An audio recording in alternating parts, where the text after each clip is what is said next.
Hi అండి, welcome to my channel.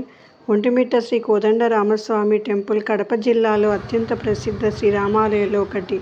ఈ ఆలయాన్ని 15-16వ శతాబ్దంలో ఒంటుడు మిట్టుడు అనే ఇద్దరు భక్తులు నిర్మించారు. సాంప్రదాయం చెబుతోంది వారి పేర్ల నుంచే ఒంటిమిట్ట వచ్చింది అంటారు. తర్వాత శ్రీకృష్ణదేవరాయ కాలంలో ఆలయానికి మరింత వైభవం లభించింది.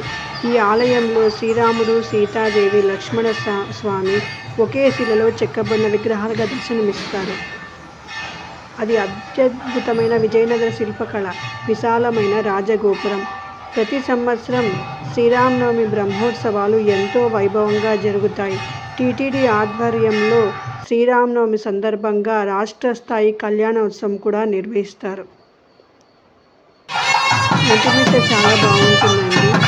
చూడడానికి కూడా ఎంతో వైభవంగా ఉంటుంది. శ్రీకృష్ణదేవరాయలు నిర్మించిన ఎంతో శిల్పకళ మనకు ఆశ్చర్యంగా అనిపిస్తుంది.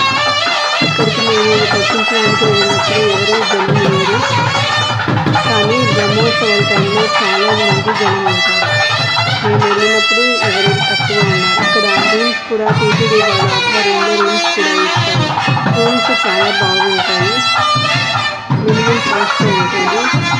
ఎవరైనా ఇక్కడికి వచ్చినప్పుడు రూమ్స్ టీటీడీ రూమ్స్ కూడా చూసుకోవచ్చు, బాగుంటాయి. ఇది చాలా పెద్దగా ఉంటుంది. ఎత్తైన రాజగోపురం లాగా ఉంటుంది. కృష్ణదేవరాయల శైలి ఇందులో కొట్టుమిట్టాడుతున్నట్టు కనిపిస్తుంది. ఎవరైనా విజిట్ చేస్తుంటే నా ఛానల్ సబ్స్క్రైబ్ చేసుకోండి. Thank you very much.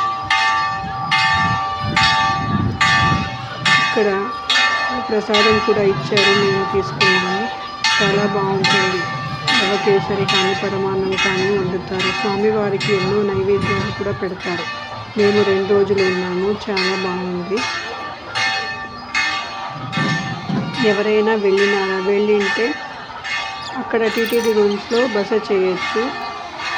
అంతేకాదు, ఇక్కడ చూడడానికి ఎన్నో ప్లేసెస్ ఉన్నాయండి దగ్గరలో. అవి కూడా దర్శనీయ స్థలాలే.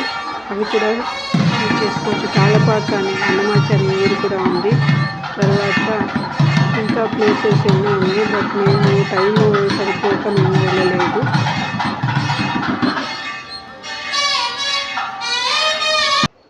రామ రామ శ్రీరామ నీ